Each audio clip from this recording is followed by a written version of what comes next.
नमस्कार साथियों, स्वागत है आपका आपके ही परिवार विद्या ब्रांड में। मैं हूं आशीष और आज हम लोग पढ़ रहे हैं कक्षा 8 की सीरीज का चैप्टर नंबर 2, जिसका नाम है व्यापार से साम्राज्य तक कंपनी की सत्ता स्थापित होती है। अर्थात इस क्लास के माध्यम से हम लोग जानकारी प्राप्त करेंगे कि किस प्रकार अंग्रेजों ने भारत को औपनिवेश बनाया, क्योंकि हमने पूर्व की कक्षा में अर्थात चैप्टर 1 में एक परिचय प्राप्त किया था। आज उसी परिचय को क्रमवार आगे बढ़ाएंगे कि कैसे अंग्रेज भारत में आए और उन्होंने युद्धों के माध्यम से क्षेत्रों को कब्जियाया और कब्जा करने के साथ साथ कैसे वो भारत की एक बहुत प्रमुख शक्ति बन गए। ठीक है, भारत को कैसे दबाया उन्होंने और कैसे अपने चंगुल में फंसाया, इसका भी अध्ययन हम लोग करते हैं। तो सबसे पहले बात करते हैं कि चार्टर एक्ट क्या था, अर्थात चार्टर क्या था जिसको कहा जाता है सहमति पत्र। तो जानिए, जो ईस्ट इंडिया कंपनी है उसकी स्थापना 1600 में हुई थी। कब हुई थी?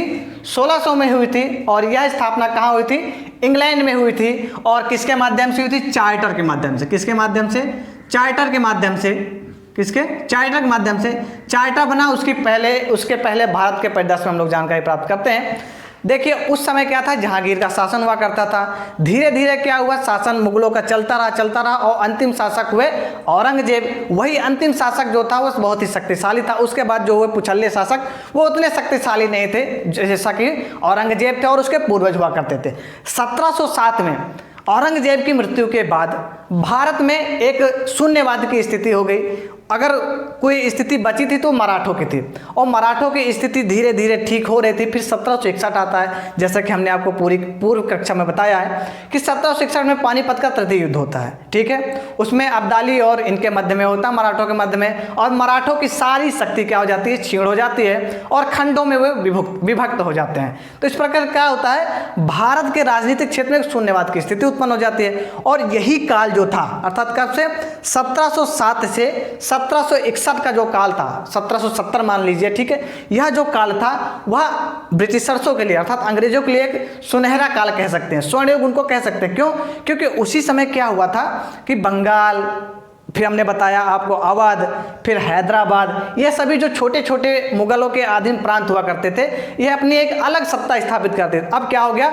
एकता का अभाव हो गया, केंद्रीय शक्ति का अभाव हो गया। तो क्या हुआ, अब केंद्रीय शक्ति नहीं है। जैसे अगर कोई प्रिंसिपल है, ठीक है, आपको एक उसके माध्यम से बताना चाहते हैं, ये प्रिंसिपल हैं, ठीक है, अगर ये इनको किसी दिन भेज दिया जाए कहीं और, तो टीचरों के मध्य में क्या हो जाती है? अव्यवस्था हो जाती है। मतलब हमारा कहने का मतलब है, अगर कोई लीडर नहीं होगा तो उसके अंडर में जो कार्य करने वाले रहते हैं उनमें क्या हो जाता है? बिखराव की स्थिति उत्पन्न हो जाती है। क्या हो जाती है? बिखराव की स्थिति उत्पन्न हो जाती है। और वह जो काल था 1707 और 80 के मध्य का जो काल था वो शून्यवाद की स्थिति थी राजनीतिक। तो उसी में क्या हुआ? प्लासी का युद्ध होता है, बक्सर का युद्ध होता है। यही दो मुख्य कारण थे जिन्होंने अंग्रेजों को बलवान बना दिया भारतीय परिदृश्य में। ठीक है, इसी युद्ध के बाद अंग्रेज बहुत ही ज़्यादा शक्तिशाली हो गए और छोटे छोटे जो रियासत थे उनको अपने अंडर में लेने लगे, अर्थात कब्जाने लगे। तो चलिए जानकारी प्राप्त करते हैं। 1600 में हमने बताया एलिजाबेथ, ठीक है, कौन थी? एलिजाबेथ प्रथम। क्या नाम था उनका? महारानी का इंग्लैंड की एलिजाबेथ प्रथम, एलिजाबेथ फर्स्ट। इन्होंने अंग्रेजों को पूर्व में व्यापार करने के लिए एक सहमति पत्र, जिसे कहते हैं चार्टर, इसको क्या कहा जाता है? सहमति पत्र।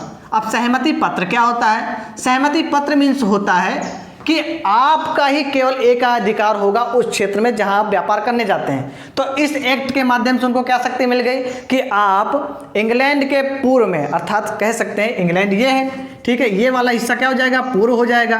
तो इंग्लैंड के पूर्व में क्या था? भारत था। तो आप भारत और उसके आसपास का जो क्षेत्र है उसमें आप अपनी खोजी दस्ता को ले जा सकते हैं और ले जाने के बाद वहाँ पे क्या कर सकते हैं? व्यापार कर सकते हैं और मुनाफा अपने आप कमा सकते हैं। ठीक है, यही क्या था? चार्टर एक्ट के अंडर में था। अब फायदा क्या हुआ चार्टर एक्ट का कि देखिए, अगर आपके पास कोई क्या नहीं होगा? प्रतिस्पर्धी नहीं होगा, तो आप भी आपका जो मन होगा वो करेंगे। तो इसी प्रकार चार्टर एक्ट को क्या फायदा मिल गया? उनका जो भी इंग्लैंड का व्यापार था या व्यापारिक समूह था, वहाँ पे बहुत सारे व्यापारी रहे होंगे, ठीक है, वह अब भारत नहीं आ सकते थे। क्यों? क्योंकि उनको चार्टर एक्ट मतलब चार्टर मिल गया था, सहमति पत्र मिल गया था कि वो अब भारत में व्यापार करने नहीं आएंगे।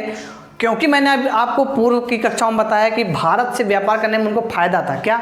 मिर्च यहाँ से ले जाते कम दामों पे, वहाँ पे अच्छा मुनाफा कमा लेते थे। फिर उन लोगों ने कहा कि क्यों ना हम वहीं पे जाके वहीं पे फैक्ट्री लगा के सारा सामान वहाँ पे भेज दें और फायदा भी अपना कमा लें।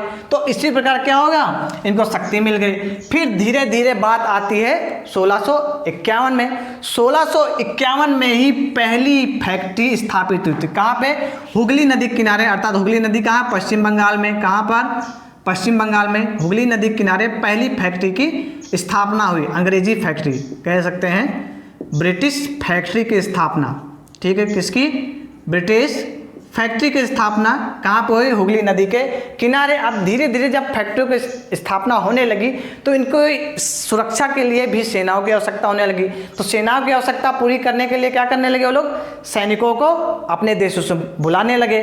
तो धीरे धीरे क्या हुआ, देखिए फैक्ट्री क्या होता है। फैक्ट्री कहाँ से बना है? फैक्टर से बना है। क्या चीज़? फैक्टर से बना है। फैक्टर मीन्स होता है एजेंट। क्या चीज़? एजेंट। उस समय जो फैक्ट्री के कार्य करते थे उनको क्या कहा जाता था? फैक्टर कहा जाता था, अर्थात क्या? एजेंट कहा जाता था। ये थी बात। ईस्ट इंडिया कंपनी की जो पहली फैक्ट्री थी, ठीक है, वो हुगली नदी किनारे। फिर धीरे धीरे क्या हुआ, कंपनी ने वहाँ से पूर्व की, देखिए ये जो था यह पूर्व में स्थापित था। कहाँ? पूर्व में स्थापित थी। तो वहाँ से धीरे धीरे इन्होंने क्या किया, अपना विस्तार करना शुरू कर दिया। फिर 3 जगह उस यहाँ से स्थापित करके फिर भारत के विभिन्न कोनों में क्या करने लगे ये लोग? फैक्ट्री स्थापित करने लगे। इसी बीच में बहुत सारे अड़चन भी आए। कौन कौन से अड़चन आए? सबसे पहले 1696 तक इन्होंने एक पूरे क्षेत्र में क्या कर लिया? कब्जा कर लिया। अब बात करते हैं 1757 के विषय में, जो होता है प्लासी का युद्ध। तो पहले जान लेते हैं प्लासी का युद्ध। प्लासी क्यों नाम पड़ा? तो वहाँ पे पलाश के वन पाए जाते थे, ठीक है, पलाश के फूल होते थे जिनसे गुलाल बनाया जाता था उस समय। और अंग्रेज पलाश कह नहीं पाते थे, उसको क्या कहते थे? प्लास कहते थे। पलाश होता है ऐसे, ठीक है, कैसे होता है? ऐसे होता है। कहते क्या थे? ये कहते थे, ठीक है। इसलिए इसको क्या कहा जाता है? प्लासी का युद्ध कहा जाता है। इसी मैदान में हुआ था। 1756 में अलीवर्दी की मृत्यु हो जाती है, जिसके बाद सिराजुद्दौला बंगाल का नवाब बनता है, ठीक है। सिराजुद्दौला की आक्रामक नीति के कारण अंग्रेजों से मतभेद होता है। उसका परिणाम स्वरूप प्लासी का युद्ध 1757 होता है। अब देखिए मतभेद कैसे होता है। अंग्रेजों को सिराजुद्दौला ने विभिन्न प्रकार की रियायतें देने से मना कर दिया, क्योंकि उन लोगों ने मुगल सम्राट थे उनसे फरमान जारी करवा लिया था कि कंपनी बिना कर दिए व्यापार कर सकती है। लेकिन उस फरमान का अब दुरुपयोग करने लगे थे लोग, उसके अधिकारी भी इसका उपयोग करने लगे थे, बिना कर दिए ही क्या करने लगे थे? व्यापार। तो सिराजुद्दौला को ये सब देख के सहन नहीं हुआ, तो उसने क्या किया? ईसाई नीतियों को लगा दिया कि वह बिना कर दिए, नजराना दिए हमारे क्षेत्र में व्यापार नहीं कर सकते हैं।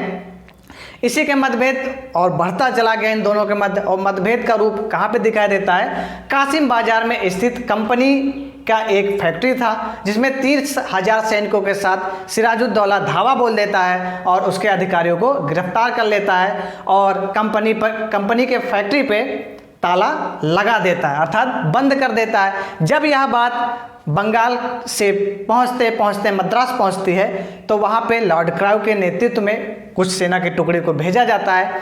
लॉर्ड क्लाइव बंगाल आता है और वह विभिन्न प्रकार के साम दाम दंड भेद लगाने का प्रयत्न करता है, लेकिन सिराजुद्दौला नहीं मानता है। सिराजुद्दौला ने एक आदेश दे दिया कि हमारे आपसी अर्थात इंटरनल मैटर में आप टांग ना अड़ाएं। इससे और लॉर्ड क्लाइव भड़क उठता है। फिर उसने अगर देखा कि सिराजुद्दौला के बाद कोई असर ही नहीं हो रहा, तो उसने उसके सेनापति मीर जाफर को अपनी ओर मिला लिया। और जब अंतिम युद्ध हुआ 1757 में, ठीक है, प्लासी का, तो उसमें मीर जाफर की सेनाओं ने युद्ध करने से मना कर दिया। देखिए क्या होता है। मीर जाफर जो कि सेनापति था द्वारा विश्वासघात किया गया सिराजुद्दौला के लिए, ठीक, सिराजुद्दौला के समक्ष उसने विश्वासघात दिखाया। किस लिए दिखाया था? क्योंकि उसको लालच दिया गया था कि अगर आपकी सेनाएं उसमें युद्ध में भाग नहीं लेती हैं तो आपको हम क्या कर देंगे? नवाब बना देंगे बंगाल का, जिससे अंग्रेजों की क्या हो जाती है? जीत हो जाती है। परिणाम स्वरूप क्या होता है? अंग्रेजों द्वारा मीर जाफर को बंगाल का शासन हस्तांतरित करवा दिया जाता है, अर्थात उसको दे दिया जाता है। फिर धीरे धीरे शासन करते थे, ठीक है। फिर मीर जाफर ने अपनी प्रजा को ध्यान में रखा, एक और सैनिक सुरक्षा को ध्यान में रखा, तो देखा कि दोनों में तालमेल नहीं बैठ पा रहा है, ठीक। तो अंग्रेजों को भी व्यापार करने में थोड़ी सी रियायत कम होने लगी। तो अंग्रेजों ने क्या कहा? अंग्रेजों की मांग पूरी न करने के कारण मीर जाफर के स्थान पर मीर कासिम को क्या बना दिया गया? नवाब। क्योंकि पूरी अथॉरिटी किसके पास थी? कंपनी के शासकों के पास ही थी, लॉर्ड क्लाइव के पास ही थी। तो देखा कि व्यापार नहीं हो पा रहा है, वो लोग सीधे उस क्षेत्र को कब्जा में लेना चाहते तो ले सकते थे, क्यों नहीं ले रहे थे? क्यों? क्योंकि उनको अभी बहुत जगहों पे अपनी कंपनियों को अर्थात फैक्ट्री को क्या करना है, लगाना है। तो इसलिए वो लोग सीधा कब्जे में न लेके अप्रत्यक्ष रूप से शासन करते थे। तो क्या बदलाव हुआ? मीर जाफर के स्थान पे मीर कासिम को नवाब बना दिया गया। उसके बाद क्या होता है, मीर कासिम द्वारा भी अंग्रेजी व्यापार में हस्तक्षेप करने के कारण अंग्रेजों को नवाब के प्रति अविश्वास हो जाना, अर्थात मीर कासिम ने भी वैसा ही करना शुरू कर दिया। फिर मीर कासिम को हटाने के लिए, ठीक है, अंग्रेजों को बक्सर के युद्ध में उतरना पड़ा। परिणाम क्या हुआ? बक्सर का युद्ध कैसे होता है, अविश्वास हो गया और फिर परिणाम स्वरूप क्या होता है, बक्सर का युद्ध होता है। बक्सर के युद्ध में मीर जाफर, शुजाउद्दौला, आलमगीर द्वितीय और अंग्रेजों के मध्य युद्ध होता है। देखिए, जो मीर कासिम था उसने अंग्रेजों को परास्त करने के लिए शुजाउद्दौला जो कि अवध का नवाब था तथा दिल्ली के मुगल सम्राट आलमगीर द्वितीय से मदद मांगी। अब ये दोनों मदद क्यों ना करते भाई, इनको बंगाल पे अपना शासन भी जमाना था, तो इसी लालच में क्या कर दिया, इनकी मदद इन दोनों ने कर दिया। लेकिन इनको क्या पता थी कि अभी उल्टा दांव पड़ने वाला है। तो जब ये लोग बक्सर के युद्ध में 1764 में आए तो अंग्रेजों ने इन तीनों की संयुक्त सेनाओं को भी क्या कर दिया, परास्त कर दिया और इनके बड़े बड़े क्षेत्रों को जहाँ से अच्छा कर मिल सकता था उन पे सहायक संधि थोप दी गई और संधि के अनुसार इनके विभिन्न क्षेत्रों पे अंग्रेजों का अधिकार हो गया। तो हमने क्या देखा, 1764 में बक्सर के युद्ध को देखा। हम लोग बात करते हैं सहायक संधि के विषय में। सहायक संधि का जनक गवर्नर जनरल रिचर्ड वेलेजली, जिनका शासनकाल था 1798 से 1805 तक के गवर्नर जनरल भारत के रहे हैं, इन्हीं को कहा जाता है सहायक संधि का जनक। सहायक संधि अगर कोई राज्य मान लेता था तो उसे अपनी स्वतंत्र सेनाएं रखने का पूर्ण अधिकार नहीं था, अर्थात वो अपनी स्वतंत्र सेनाएं नहीं रख सकते थे। अगर कोई राज्य जो अपनाया है, ठीक है, सहायक संधि, वह टाइम से कर नहीं चुकाता था तो उसका आधा हिस्सा कंपनी के कब्जे में चला जाता था और कंपनी अपने मनमाने तरीके से कर वसूलती थी। ठीक है, तो इसका उदाहरण हम देख लेते हैं अवध के नवाब के ऊपर कि अवध का नवाब एक बार कर देने से चूक जाता है और 1801 में उसके राज्य का आधा हिस्सा क्या हो जाता है, अंग्रेजों के अधीन हो जाता है। और दूसरा उदाहरण हैदराबाद के कुछ इलाकों पर भी अंग्रेजों का कब्जा इसी तरह हो जाता है। अब तीसरा बहुत महत्वपूर्ण उदाहरण हम देखते हैं सहायक संधि का, वह इस प्रकार जो थोपा गया था बाद में युद्ध के बाद। तो बात करते हैं मैसूर के विषय में, टीपू सुल्तान शेरे मैसूर के विषय में। हैदर अली इनके पिताजी थे टीपू सुल्तान के, जिनका शासनकाल था 1761 से 82 और टीपू सुल्तान इनका शासनकाल था 1782 से 99 तक। इनके नेतृत्व में मैसूर एक ताकतवर और शक्तिशाली साम्राज्य बन चुका था जिससे अंग्रेजों को भय लगता था और अंग्रेजों ने इनको कुचलने का भी प्लान बनाना शुरू कर दिया था। उस प्लान में इन्होंने बहुत सारे कार्य किए, साम दाम दंड भेदभाव इन सभी की नीति लगाने का प्रयत्न लगातार करते रहे। वह इसलिए कारण क्या था कि 1785 में सुल्तान ने बंदरगाह से चंदन की लकड़ी, काली मिर्च, इलायची को निर्यातित करने से अर्थात निर्यात करने पर रोक लगा दिया। देखिए ये है मालाबार तट, ये वाला, ठीक है, इसे क्या कहते हैं, मालाबार तट, मालाबार, ठीक है, मालाबार तट है ये। मालाबार तट पे ही क्या था, मैसूर स्थापित था उसी के पास में। तो वहाँ से बंदरगाह थे बहुत सारे, वहाँ से व्यापार किन किन चीज़ों का होता था, चंदन की लकड़ी, काली मिर्च, इलायची, इन सभी को निर्यात किया जाता था ब्रिटेन। उस पर भी इसने क्या कर दिया, रोक लगा दिया और उसके जो राज्य में व्यापारी थे उनसे भी कह दिया गया कि आप अंग्रेजों से व्यापार नहीं करेंगे।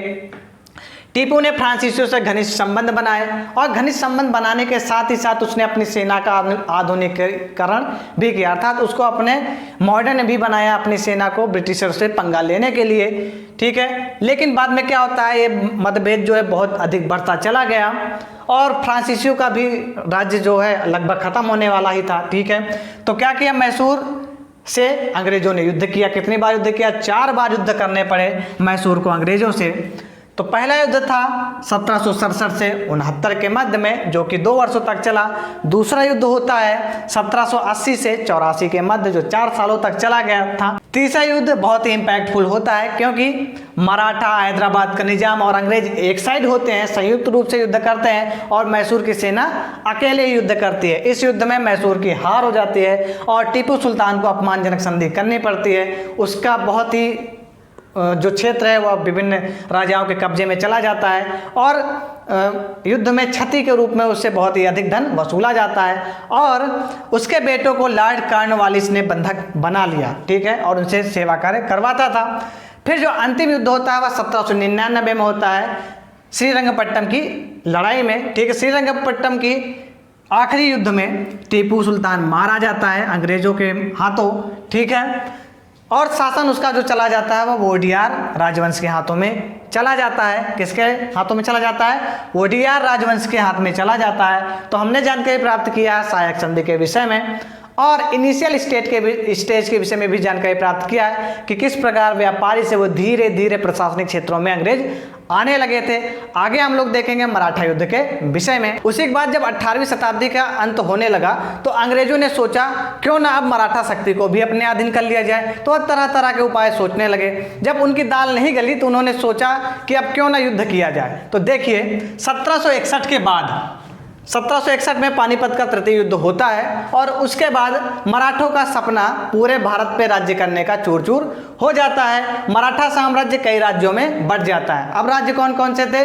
क्योंकि उनका राज्य जो 18वीं शताब्दी के प्रारंभ में था वो बहुत ऊपर तक हो गया था, ठीक है, उधर दिल्ली हो गया, इधर दक्षिण तक भी फैलने लगा था। लेकिन जब 61 की लड़ाई हुई 1761 में तो उनका राज्य कई भागों में बंट गया, बहुत सारे सूबेदार हो गए, जागीरदार हो गए, ठीक है, और पेशवा के शासन अधीन पूरा साम्राज्य हो गया, जिनकी बागडोर सिंधिया, होलकर, गायकवाड़, भोसले जैसे राजवंशों के हाथों में थी। किनकी? जो राज्यों का बंटवारा हो गया था साम्राज्य के। ये सारे सरदार एक पेशवा के अंतर्गत, किसके? हमने अभी बताया पेशवा कौन थे शिवाजी के शासनकाल में, मंत्री हुआ करते थे, लेकिन अब पूरा शासन किसके अधीन हो गया था? पेशवा के अधीन हो गया था। पेशवा के अंतर्गत कॉन्फेडरेंसी राज्य मंडल के सदस्य थे। कौन कौन सदस्य थे?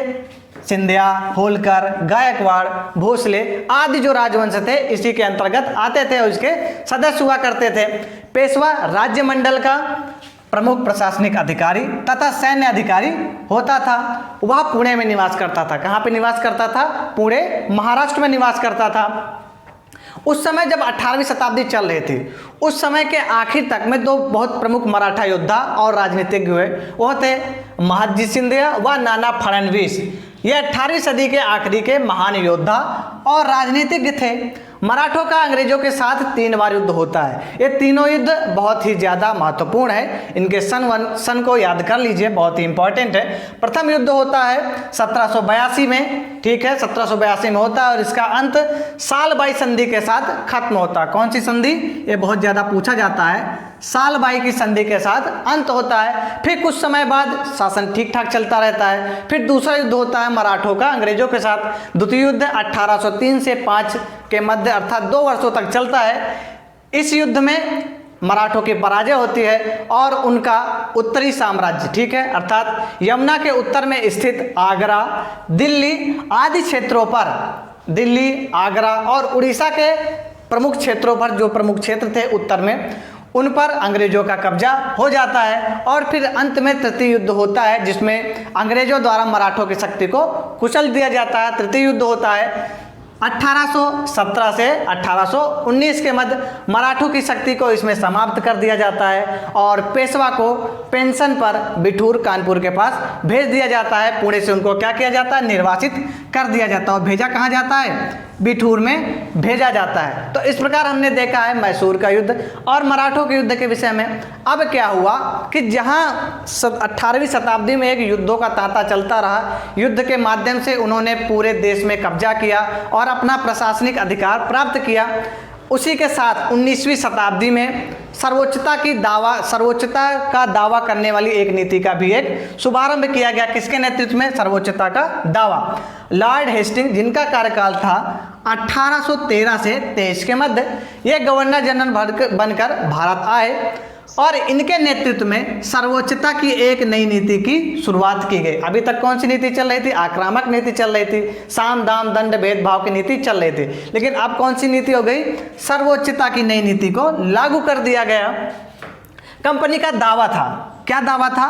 कि उसकी सत्ता सर्वोच्च है, इसलिए वह भारतीय राज्यों से ऊपर है। उनका मानना था कि हम ही भगवान हैं, हम जो कहेंगे वही पूरे देश में लागू होगा, हमारे शब्द ही इस देश के कानून होंगे। इस प्रकार की धारणा इन लोगों के अंदर आ गई थी और इन्होंने ऐसा ही किया। ठीक है, इन्होंने कैसा किया कि वहाँ पे अपने अपने सहायक संधि के माध्यम से या फिर विलय नीति का प्रस्ताव दे देते थे या फिर अपनी सेनाओं को क्या कर देते थे, उनके राज्य में घुसा देते थे और उन्हीं राजाओं से उस सैनिक की खर्च वर्च को वहन किया करते थे। और क्या करते थे, जब मर्जी होती वहाँ के राजा को हटा के खुद राजा बन जाते या फिर यह फैसला करते कि यहाँ से इतना कर लिया जाता। तो ये सारी चीज़ें क्या करने लगे थे, इसी सर्वोच्चता नीति का एक उपाय अर्थात कह सकते हैं इसी के एक परिणाम के रूप में दिखाई देता है। अंग्रेजों ने छोटे राज्यों को कब्जे में लेने का एक प्रयत्न किया, लेकिन जब इन्होंने एक छोटा राज्य कित्तूर जो कि कर्नाटक में है उस पर उसको अधिकार क्षेत्र में लेने का प्रयत्न किया, तो वहाँ की रानी अर्थात कित्तूर की रानी चेन्नम्मा ने अपने हथियार उठा लिए और अंग्रेजों के खिलाफ आंदोलन शुरू कर दिया। यह आंदोलन बहुत ही निम्नकालीन था, जिस कारण से क्या हुआ, 1824 में रानी चेन्नम्मा को गिरफ्तार कर लिया जाता है और गिरफ्तार करके जेल में भेज दिया जाता है। वहीं जेल में 1829 में उनकी मृत्यु हो जाती है। कहाँ पे, जेल में मृत्यु हो जाती है। चेन्नम्मा के बाद कित्तूर के ही अंदर स्थित एक सांगोली जगह है, वहाँ के एक गरीब चौकीदार रायन्ना ने इस आंदोलन का नेतृत्व संभाला और उन्होंने भारत में स्थित विभिन्न राज्यों से सहायता प्राप्त किया और सहायता प्राप्त करने के बाद अंग्रेजी शासन के प्रमुख दस्तावेज और बहुत विभिन्न चीज़ों को अर्थात कागजी चीज़ों को क्या कर दिया, जला दिया और समाप्त कर दिया, जिसके कारण अंग्रेजों को क्रोध आया। अंग्रेजों ने उसको 1830 में फांसी पे लटका दिया। किसको, रायन्ना को 1830 में फांसी दे दी गई। 1830 के दशक में जो अंग्रेजी कंपनी थी ईस्ट इंडिया कंपनी, वह रूसी प्रभाव से भी भयभीत थी। क्यों, क्योंकि आपको पता है ये भारत है, ठीक है, और ये है आपका एशिया का उत्तरी भाग। उत्तरी भाग में रूस, यहाँ सिंध, पाकिस्तान आधुनिक यहाँ तक भी लगता था, ठीक है, तुर्क आदि जगहों पर लगता था। वहाँ पे बहुत ही ज़्यादा शासन उथल पुथल हो रहा था। उनका मानना था अंग्रेजों का कि ये लोग क्या कर सकते हैं, पूरे एशिया में अपना शासन स्थापित कर सकते हैं। कह सकते हैं कि आंदोलन को क्या कर सकते हैं लोग, बहुत ही ऊपर तक ले जा सकते हैं, जिस कारण से उनको यह भय था कि कहीं इनके प्रभाव से भारतीय भी ना आंदोलन कर दें। इसलिए उसके ऊपर इन्होंने क्या किया, अफगानिस्तान में बहुत सारी लड़ाइयाँ लड़ी। देखिए 1830 के दशक में कंपनी रूस से भयभीत थी, इसलिए उन्होंने 1838 से 42 के मध्य, कब, 1838 से 42 के मध्य अफगानिस्तान के साथ लंबी लड़ाइयाँ लड़ी, जिसके कारण उन्होंने क्या किया, वहाँ पे अप्रत्यक्ष शासन को लागू कर दिया। अप्रत्यक्ष शासन क्या होता है, मैंने यहाँ पे एक प्रतिनिधि भेज दिया और मैं जो कह रहा हूँ वही प्रतिनिधि वहाँ पे लागू कर रहा है। तो यही क्या चीज़ है, अप्रत्यक्ष शासन है। क्या चीज़ है ये, अप्रत्यक्ष शासन है, लागू कर दिया। 1843 में उन्होंने सिंध पर भी कब्जा कर लिया। कब, 1843 में सिंध पर भी कब्जा कर लिया। इसके बाद बारी थी पंजाब की, और पंजाब में उस समय थे महाराज रणजीत सिंह, जिनके शासनकाल में अंग्रेजों की दाल नहीं गल पाई। फिर कुछ समय बाद महाराजा रणजीत सिंह की मृत्यु हो जाती है 1839 में। कब मृत्यु हो जाती है, 1839 में मृत्यु हो जाती है। और उनकी मृत्यु के बाद दो बहुत लंबी लड़ाइयों के बाद 1849 में पंजाब पे भी कब्जा कर लिया जाता है। इस प्रकार हमने देखा किस प्रकार अंग्रेजों ने भारत में अपनी शासन सत्ता को स्थापित किया। विलय नीति जो है वह आखिरी दौर था अधिग्रहण का। अधिग्रहण की आखिरी लहर 1848 से 56 के बीच चलाई गई, जिसमें लॉर्ड डलहौजी के शासनकाल में इसका बहुत ही अधिक कार्यान्वयन हुआ था। लॉर्ड डलहौजी ने ही इस नियम को लागू किया था। इस सिद्धांत के अनुसार किसी शासक की मृत्यु के बाद, जैसे यहाँ पे कोई शासक हो, उसकी मृत्यु हो जाए और मृत्यु के बाद उसका कोई उत्तराधिकारी पुरुष ना हो, अर्थात कोई फीमेल हो या फिर कोई ना हो, तो उसका राज्य क्या कर लिया जाएगा, हड़प लिया जाएगा। अंग्रेजी शासन उसको हड़प लेगी। किसी शासक की मृत्यु के बाद यदि कोई पुरुष वारिस नहीं है, ठीक है, युवराज पुरुष ना हो, तो उसकी रियासत हड़प ली जाएगी। इसके आधार पर सबसे पहला जो राज्य था किसको हड़पा गया, सतारा को हड़पा गया। कब, 1848 में। दूसरा नंबर आता है संबलपुर का, जिसको 1850 में हड़प लिया गया। फिर उदयपुर आता है, 1852 में इसको हड़पा गया। फिर नागपुर आता है 1853 में, और फिर आता है झांसी, ठीक है, जहाँ पे रानी लक्ष्मीबाई का गुणगान गाया जाता है, आज भी है। कहा जाता है कि बुंदेलो हरबेरों के मुख हमने सुनी कहानी थी, खूब लड़ी मर्दानी वह तो झांसी वाली रानी थी। उन्हीं के गढ़ को क्या कर लिया गया, 1854 में कब्जा कर लिया गया अंग्रेजों द्वारा। 1856 में कंपनी ने अवध के नवाब पर कुशासन का आरोप लगाकर उसको भी अपने शासन के अधीन कर लिया गया। अर्थात क्या कहा गया कि अवध का जो शासन है वह प्रजा पे बहुत अधिक अत्याचार करता है, और हमारा कर्तव्य, अर्थात अंग्रेज बोल रहे हैं कि हमारा कर्तव्य है कि हम आपको उसके कुशासन से आज़ाद कराएं। तो आज़ाद कराने के बाद उन्होंने क्या किया, अपने प्रेसिडेंसी के अधीन उसको कर लिया, उस पर भी कब्जा कर लिया। अब बात करते हैं नए शासन की स्थापना कैसे होती है अंग्रेजों के काल में। तो देखिए, गवर्नर जनरल वारेन हेस्टिंग 1773 से 85 के समय तक कंपनी बंगाल, मद्रास, बम्बई में सत्ता स्थापित हो चुकी थी। तो उससे पहले आप जान लीजिए, एक छोटा सा लुक देख लीजिए, आपको बगल में दिख रहा होगा, 3 चित्र दिख रहे हैं। एक पहला चित्र है 1797 का चित्र है, पहला भारत का। उसमें देखिए, उसमें केवल पूरी भाग पे ही अंग्रेजों का कब्जा दिखा जाए। जो पीला पीला भाग है वह अंग्रेजों द्वारा अधिकृत है, और जो लाल रंग का भाग है वह किसके द्वारा है, भारतीय रियासतों का है। 1797 में बहुत कम क्षेत्र था। फिर उसके बाद सहायक संधि आई, विभिन्न प्रकार के युद्ध लड़े गए, मैसूर, मराठा, इन सभी युद्धों के बाद जब आया बारी, देखिए सेकेंड वाला चित्र है, ठीक है, उसमें कितना, फिर बाद में जब बारी आती है तीसरे चित्र में 1857 की, 1857 तक पूरे भारत पर अंग्रेजों का कब्जा हो जाता है, आपने चित्र में देखा। तो आगे जानते हैं नए शासन के विषय में। तो नया शासन किसके अंतर्गत लागू होता है, वारेन हेस्टिंग के अंतर्गत, जिनका शासनकाल था 1773 से 85 के मध्य। इनके शासनकाल तक बंगाल, मद्रास और बंबई में कंपनी की स्थापना हो चुकी थी, बहुत ही मजबूत हो चुकी थी कंपनी की स्थिति। ब्रिटिश इलाकों को 3 प्रेसिडेंसी में बांट दिया गया। प्रेसिडेंसी मीन्स होता है संघ शासन, ठीक है। कौन कौन से थे वह थे बंगाल, मद्रास और बम्बई। अब जानते होंगे, ये है, यहाँ पे है कलकत्ता, यहाँ पे है बम्बई और यहाँ पे है मद्रास। अर्थात भारत के 3 छोरों से इन्होंने भारत पर क्या किया, पूरी तरह से अपना शासन स्थापित कर लिया। शासन गवर्नर जनरल का होता था इन प्रेसिडेंसीज में। यहाँ पे कौन होते थे, गवर्नर जनरल होते थे 3 प्रेसिडेंसीज में, और इनके भी ऊपर एक सर्वोच्च पद होता था जिस पे गवर्नर जनरल स्थापित होता था, अर्थात वहाँ पे वही इनको कोऑर्डिनेट करता था। वारेन हेस्टिंग ने प्रशासन व न्याय के क्षेत्र में बहुत ही ज़्यादा सुधार किए। कौन कौन से सुधार हुए वो देखिए। 1772 में नई व्यवस्था के अंतर्गत प्रत्येक जिले में 2 अदालतों की स्थापना की गई। कौन कौन से 2 अदालत थे, पहला अदालत वो जो लड़ाई झगड़ों को सॉल्व करता था, और दूसरा अदालत वो जो आंतरिक मामलों को क्या करता था, सुधार, आंतरिक मामलों में अपना निर्णय देता था। तो फौजदारी अदालत क्या होता है, फौजदारी में लड़ाई झगड़े आदि का क्या किया जाता है, न्याय किया जाता है। और दीवानी में क्या किया जाता है, कर दिया नहीं दिया, इन सभी का देखरेख कौन करता है, दीवानी अदालत के अधीन इसका फैसला होता है। काजी कौन था, वह एक न्यायाधीश होता था, किसका, फौजदारी के न्यायाधीश को क्या कहा जाता था, काजी कहा जाता था। और मुफ्ती क्या होता है, आजकल वकील आप देखते होंगे ना, तो वह वही वकील होता था, मुफ्ती उस समय कहा जाता है। मुफ्ती कौन होता था, इस्लाम धर्म का एक बहुत ही ज़्यादा विद्वत व्यक्ति होता था जो न्याय के विषय में जानकारी रखता था, अर्थात उसको कह सकते हैं वकील होता था। और इसी की व्याख्या के आधार पे काजी क्या करता था, अपने फैसलों को सुनाता था। दूसरे अदालत जो थी वह थी दीवानी अदालत, जिसका जो अध्यक्ष होता था या मुखिया कह लीजिए, न्यायाधीश होता था, वह होता था जिला का अधिकारी अर्थात कलेक्टर होता था।